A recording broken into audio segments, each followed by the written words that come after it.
Silence with amazing confession about President Trump. Ever since Donald Trump became President of the United States, he faced a lot of challenges. Although his administration is one of best administrations that America ever had, the liberals are using every opportunity to attack them. The liberals are spreading lies about Trump and his administration. This is sad because many American people believe in those lies. Also, the mainstream media is not really helping because they also attack the president and report fake stories about him. It's not easy being attacked every day by the liberals, however, Trump manages to do that. As World Politicus reports, the people do trust Trump and ignore the media's lies. But according to them, the latest person who came out talking about this successful administration is George Bush. Although Bush stayed out of the public eye since he left the office, he decided to talk with Matt Lauer of NBC about President Trump, and he wasn't afraid to share his opinion. Although he's been silent for a long period, he broke the silence and stood behind Trump's back for the first time. World Politicus quotes him, "When I was president, the major networks, mattered a lot more, because there were, like, 3 of you. And now there are all kinds of information being bombarded out. People can say things anonymously, and it is just a different world." Bush is not a fan of how the media treats Trump. "We also do not like how the media doesn't show any respect to our president." However, no matter what happens in the future, the president will. However, Trump will continue to make our country a better place for everyone. He has proved that by his achievements since he took the office. It doesn't matter if you hate him or love him, he's one of the best leaders that our country ever had.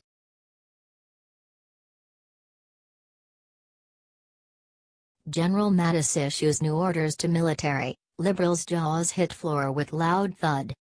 When President Trump appointed General Mattis to Secretary of Defense, he knew the man changed the way things work in America in regards to protecting this nation. The former Marine only has one concern in his life. He wants to make the U.S. military the biggest, most lethal group in the world. It's a good time to ruin the world's bad guys, and General Mattis is the person to do it. Advertisement. That means eliminating everything that is wasteful. The sensitivity training needs to go because it doesn't make the military stronger. Secretary of Defense James Mattis has ordered a full review of any military training not directly relevant to warfighting. Mattis will make sure there is a review of everything that was put into effect, especially under Leon Panetta and the Obama administration. It will likely all be gutted. Advertisement. I want to verify that our military policies also support and enhance warfighting readiness and force lethality, Mattis said. Mattis also asked for a review into what should be done about permanently non-deployable service members. For years the politicians have ruined the U.S. military. They wanted to make the military a social experiment. It's been horrible that they think it's appropriate to push political correctness and social policies that ruin the military ever seen on this planet. Our soldiers, airmen, Marines, and sailors don't need to be bothered with sensitivity training. They need to know how to take orders, operate their weapons, and win battles. They don't have time to entertain the stupid notions invented by liberals who never served their country. The U.S. military is not a democracy. Nor is it a place for political nonsense. It is the single force that preserves our country and our freedoms. The American military will be prosperous again. It's too bad this didn't happen sooner.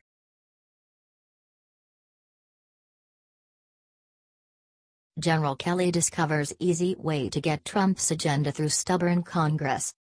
It looks like Trump made another brilliant move by bringing in General Kelly as Chief of Staff. Anthony Scaramucci was an unfortunate casualty, but he did his job serving the president by shaking up the staff and firing 2 huge leakers.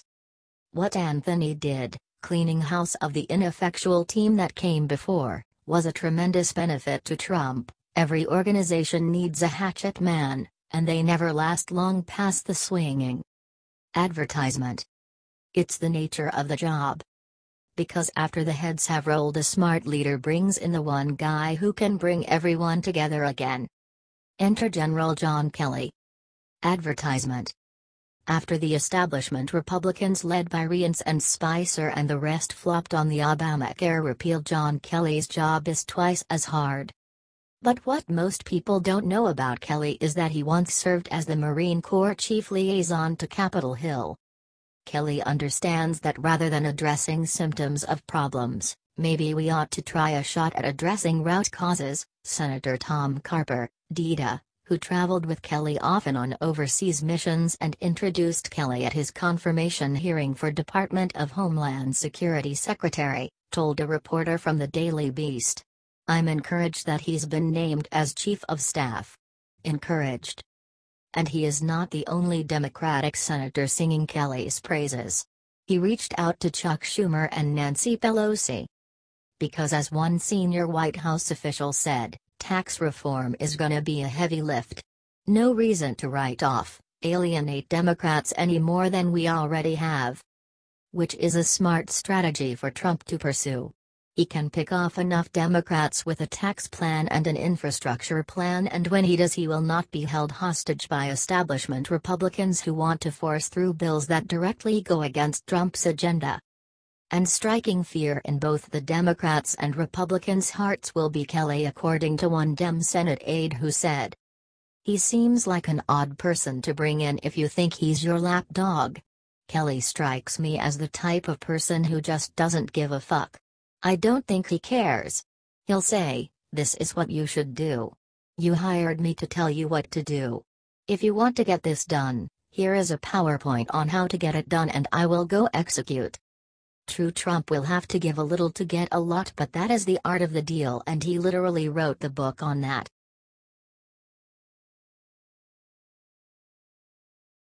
Mike Pence accurately predicts how Trump will get back at GOP for Obamacare debacle. The Obamacare debacle sent shockwaves through Washington, D.C. Chuck Schumer's celebrating and the GOP is having a pity party. Not the way it is meant to go under total GOP control of government. Advertisement.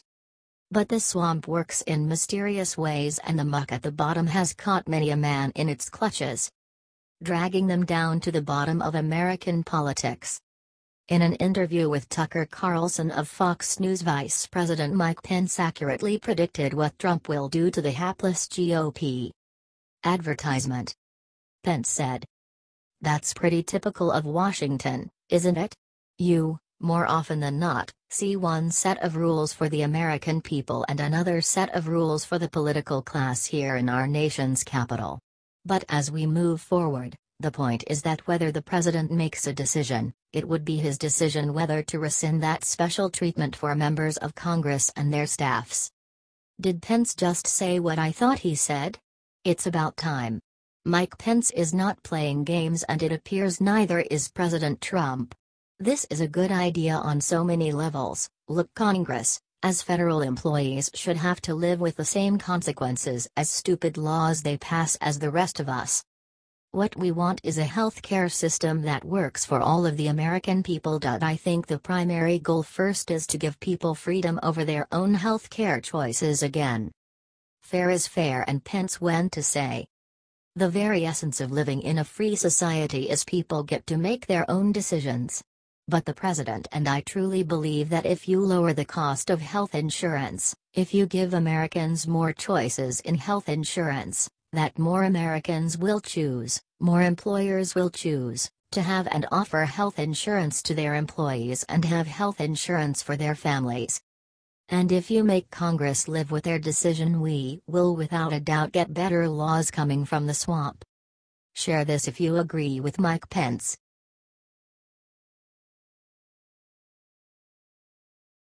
Franklin Graham is sick of the smut. Are you comfortable with children reading whatever smut that has been put out designed for them to read? Especially something at a simple grocery store.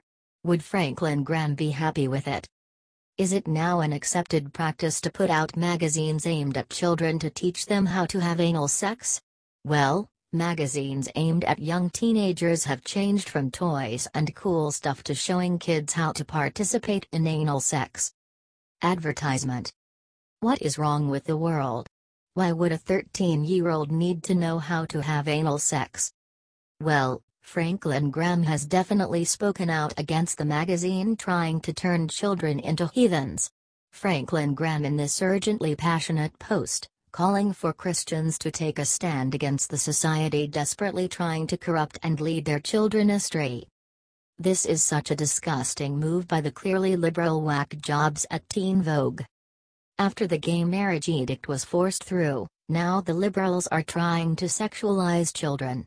We all said that once gay marriage was legalized, the floodgates would open.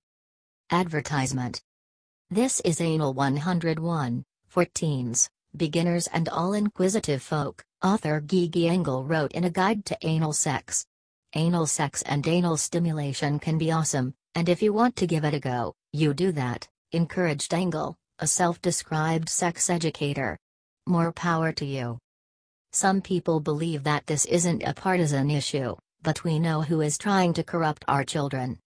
Elizabeth Johnston, known as the activist mommy, told Fox's Todd Starnes she was flabbergasted, saying, "They should not be teaching sodomy to our children.